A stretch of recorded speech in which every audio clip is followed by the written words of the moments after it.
Hola mis queridos amigos de YouTube, ¿cómo están? ¿Cómo les va? Espero que se encuentren muy bien después de un tiempito nuevamente por aquí. Sí, he estado leyendo sus comentarios. Muchísimas gracias a todas las personas que me escriben. Gracias por sus buenos comentarios.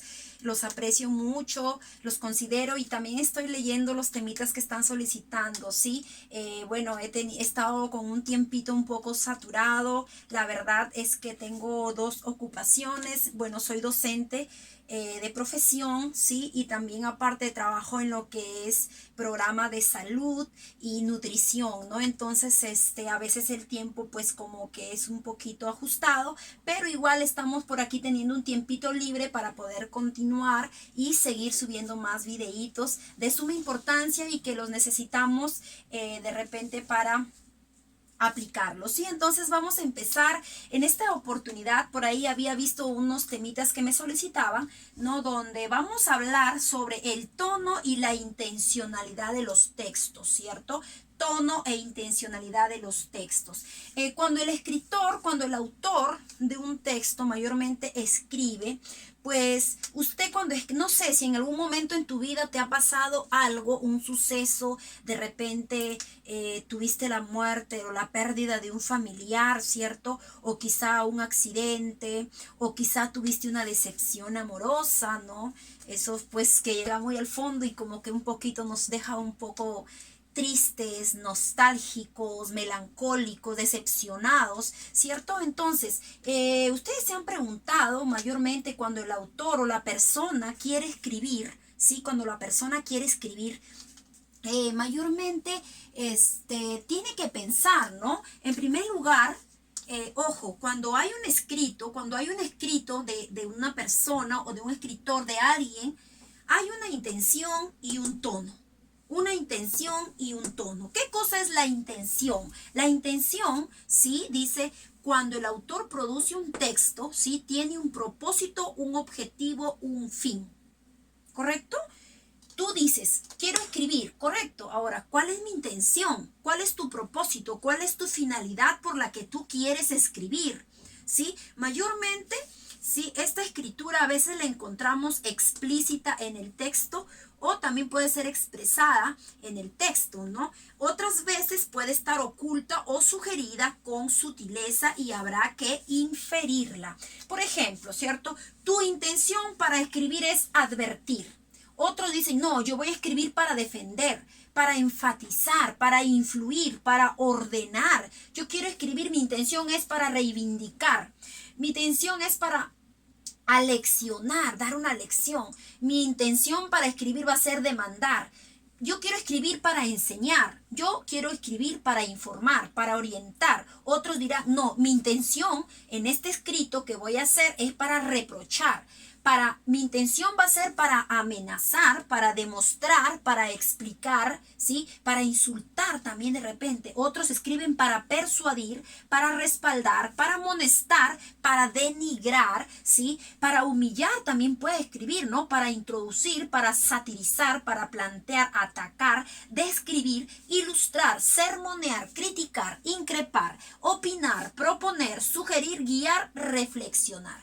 Todos estos verbos que tienes aquí, ¿sí? Todos estos verbos que tienes aquí, pues tienen que ver mucho con la intención cuando el autor escribe. Ojo, tú tienes que tener una intención cuando tú quieres escribir. ¿Qué le quieres? ¿Cuál es la intención a la que te diriges? ¿Por qué quieres escribir? ¿Cierto? Ahora, pero también tenemos el tono del texto. ¿Qué cosa es el tono? El tono ya está referido al aspecto emocional, ¿cierto? Al estado de ánimo, ¿sí? Cómo se encuentra el autor, ¿sí? A producir un mensaje, ¿no es cierto? De repente, el autor usa su tono adulador, áspero, esperanzador, fatídico, afable, autoritario, frenético, está indignado. ¿Cuál es su estado de ánimo? Indignado, ese es su tono, ¿cierto? Alegre, de repente tuvo un paseo, un viaje y pues quiere escribir con un tono alegre, ¿cierto? Otro va a estar colérico, otro su tono, su estado de ánimo, ¿cuál va a ser? Imperativo, el otro va a estar irritado, el otro quizá está analítico, el otro corrosivo, positivo, melancólico, otro tono, quejoso, triste, violento, irónico, sarcástico, ¿correcto? Entonces, como puedes ver, el tono es todo lo que tiene que ver con el estado emocional, el estado anímico en la que se encuentra el autor. Mayormente, a veces, a nosotros se nos viene eso de crear, de escribir, cuando nos sucede algo en el momento, cuando nos sucede algo en el instante, de pronto se nos... Es en ese momento cuando debemos escribir y coger un cuaderno, ¿cierto? Una agenda, ¿cierto? Un diario, inmediatamente escribir, porque en ese momento es cuando tú estás inspirado, estás motivado y se te vienen las ideas rapidísimo, ¿cierto? Entonces, es muy importante cuando uno va a leer, ¿sí? Cuando hablamos de los textos poéticos, mayormente el texto poético, pues ustedes saben que su estructura mayormente tiene un fondo y una forma, ¿cierto? Cuando hablamos de la forma, nos referimos al verso, a la estrofa y a la rima. Como tú eres el autor, como tú eres el escritor, puedes usar esto con mayor libertad. Tienes toda la libertad de hacerlo en verso, las estrofas que tú quieras, la rima que desees. Puedes hacerlo con rima o sin rima, no hay ningún problema, es libre. Sí, pero cuando ya hablamos del fondo, vamos a tener en cuenta 4 aspectos: el hablante lírico, el temple de ánimo, el motivo lírico y el objeto lírico, ¿correcto? Entonces, profesora, ¿qué cosa es el hablante lírico? ¿Sí? Es la voz que se encarga de expresar los sentimientos, emociones e ideas dentro del poema, ¿sí? El hablante lírico viene a ser el autor o la persona que se encarga de escribir, ¿sí? De manifestar en sus escritos sus sentimientos, sus emociones. ¿Ese qué cosa es? El hablante lírico. Luego tenemos el temple de ánimo, ¿cierto? El temple de ánimo es el estado anímico, ¿sí? O emocional en la que se encuentra el autor, el hablante lírico. El hablante lírico, recuerden que es la persona que se va a encargar de manifestar qué cosa, sus sentimientos, sus emociones en el escrito. Pero también tenemos el temple de ánimo. El temple de ánimo viene a ser el mismo tono, que está referido al aspecto emocional, ¿sí? Que el hablante lírico de repente está triste, está afligido, está melancólico, está asustado, ¿cierto? Ya eso que viene a ser sus estados de ánimos. Entonces, el temple de ánimo es el estado de ánimo en el que se encuentra el hablante lírico, ¿sí? Puede ser un estado de ánimo de tristeza, felicidad, melancolía, todos los que ves aquí, ¿sí? Y también tenemos otro elemento que es el motivo lírico, ¿sí? El motivo lírico. ¿Qué es el motivo lírico? Este motivo lírico aquí es el tema. En primer lugar, tú cuando vas a escribir, tú dices, ¿sobre qué voy a escribir? ¿Cuál es el tema? Tienes que pensar primero en el tema que tú vas a escribir, ¿ya? El tema, el motivo lírico viene a ser el tema de tu escrito. El tema, ¿sí? Que va a tratar tu escrito. Puede ser tu poema, tu cuento, tu fábula, tu novela, lo que a ti te gusta escribir, ¿cierto? Unos dirán, yo quiero hablar sobre el amor. Mi tema va a ser hablar del amor, hablar de la vida, hablar de la naturaleza, hablar de repente de la muerte, del cielo. El tema va a ser Dios, ¿cierto? Varios temas. Entonces, cuando tú quieras escribir, lo primero que tienes que ver es el tema, ¿cierto? Para poder escribir, ¿no es cierto? Luego tenemos el objeto lírico, ¿sí? El objeto lírico ya es la representación que permite al hablante mostrar su intencionalidad. Es la inspiración poética. Tu objeto lírico es la inspiración. ¿En quién te vas a inspirar para escribir? ¿Sí? ¿En quién te inspiraste para escribir? ¿En quién te vas a inspirar? De repente tú me dices en una mujer, una flor, sí, en la distancia, sí. Entonces es muy importante, sí, cuando nosotros vayamos a escribir, que tengamos en cuenta estos 4 aspectos. Hablante lírico, que es la persona que escribe manifestando sus sentimientos y sus emociones. El temple de ánimo, cuál va a ser su estado anímico que se encuentra esta persona para escribir, puedes utilizar cualquiera de ellos.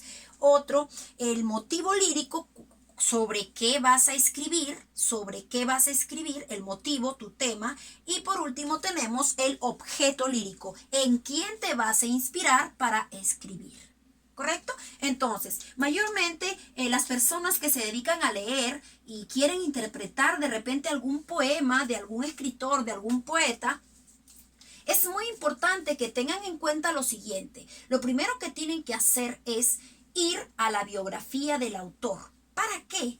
Pues en la biografía se va a encontrar toda su vida, ¿sí? Lo que ha hecho, sus sucesos, qué ha acontecido, qué le pasó, qué le sucedió, cuál fue su nacimiento, su vida, su muerte, ¿sí?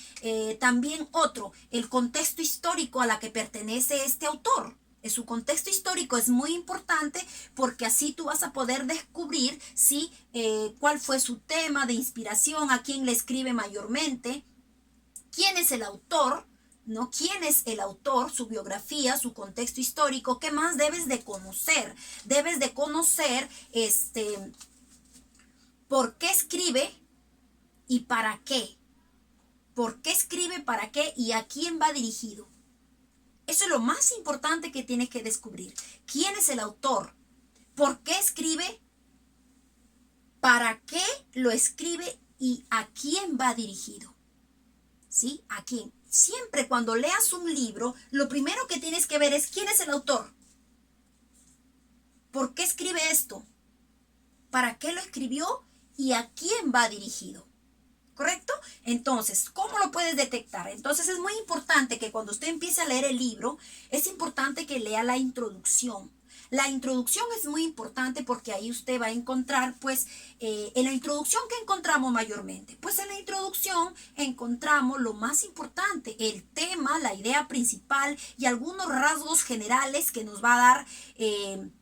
se nos va a dar en la introducción para que cuando usted empiece a leer el capítulo 1, 2, 3 de ese libro, de esa novela, de ese cuento, de lo que sea, pues usted ya tenga una idea, tenga una noción de lo que va a tratar y sobre los temas que va a hablar, para que usted pueda ya tener un saber previo y así pueda entender ese libro, ese poemario. ¿Sí? Pero si usted va de frente al capítulo 1 y se ha saltado la introducción, de repente la introducción son 7 páginas, 5 páginas, 8 páginas, mayormente algunas personas no le dan importancia a la introducción. Usted no se puede saltar la introducción, en la introducción está lo más esencial, le van a decir el tema, le van a decir la idea principal, por qué escribe el autor ese libro, por qué escribe ese poema, para qué lo escribió y a quién va dirigido. Es muy importante que usted rescate esto, ¿correcto? Entonces, usted también puede escribir. Escribir es sencillo, es fácil. Simplemente tiene que organizarse un poco, ¿sí? Tener en cuenta algunos datos. En primer lugar, su intención y su tono. Y tiene que decir, ¿para qué voy a escribir y para quién? ¿Qué pretendo yo escribiendo esto? ¿Qué es lo que quiero lograr con este libro? Es tu propósito, tu intención. Es muy importante, ¿sí? Entonces, vamos a ver rápidamente. Ten cuidado, ¿ya? Entonces, no te olvides. Intención, tono. Intención, ¿cuál es tu propósito y tu fin por la cual escribes? Y tu tono, ¿cuál ha sido tu estado emocional en que te encontrabas para escribir? ¿Correcto? Miren acá. Tengo un pequeño texto. Rapidito, un pequeñito porque no he tenido más espacio. Cuando el último árbol haya sido talado, cuando el último río haya sido contaminado, cuando el último pez haya sido pescado, recién el hombre se dará cuenta que no puede comer su dinero. ¿Se dio cuenta el texto? ¿Qué me va a decir usted aquí? ¿Cuál es el tono y cuál es la intención? En primer lugar, ¿por qué el autor escribió esto? ¿Cuál es su intención? ¿Cuál es su propósito por la que lo escribe? ¿Cuál es su tono? ¿En qué estado de ánimo se encuentra el autor? Entonces, si usted va, ¿cierto? Allí, pues vamos a ver que el tono, vamos a buscar acá modelos de tono, verbos, ¿sí? Pues se encuentra en un tono, ¿sí? Vamos a poner fatídico. ¿Cómo sabe que es en un tono fatídico? Entonces vamos a escribir aquí tono, ¿qué cosa? Fatídico. Este pequeño texto está en un tono fatídico, ¿sí? ¿Qué cosa es fatídico? Es algo que te conlleva a la desgracia y es inevitable. Por ejemplo, dijo, se produjo un accidente fatídico, ¿cierto? Desgracia e inevitable, no que anuncia lo que sucederá en el futuro, generalmente cosas de desgracias, ese es fatídico, ¿sí? Funesto, aciago, desgraciado, algo siniestro que va a ocurrir. ¿Por qué entonces? Ya sabemos que el tono del autor al escribir este pequeño texto es fatídico. ¿Por qué? Porque dice que recién el hombre se va a dar cuenta que no puede comer su dinero. Mayormente el hombre, ustedes saben, hoy en día el ser humano, pues realmente como que ya no actúa con pensamiento, no reflexiona sobre lo que hace, mayormente hace las cosas, pero no reflexiona y no piensa. A veces él mismo va a terminar por destruirse. Nosotros mismos vamos a acabar por destruirnos si no tomamos conciencia de lo que estamos haciendo, ¿cierto? Entonces, la intención. Ya sabemos que la intención del autor es llamar a la reflexión. ¿Cuál es la intención? Entonces yo puedo poner aquí ¿cierto? Este que tengo aquí, reflexionar, hacer reflexionar a las personas. Llamar, entonces pongo, llamar a la reflexión. Llamar a la reflexión. ¿A quién? Al ser humano. ¿Por qué? Para que aprenda a cuidar los árboles, para que aprenda a cuidar los ríos, a cuidar lo que tiene, lo que se le da, que no lo destruya, que no lo maltrate, que no lo contamine, porque eso a las finales el único que se va a perjudicar es el ser humano. Entonces el autor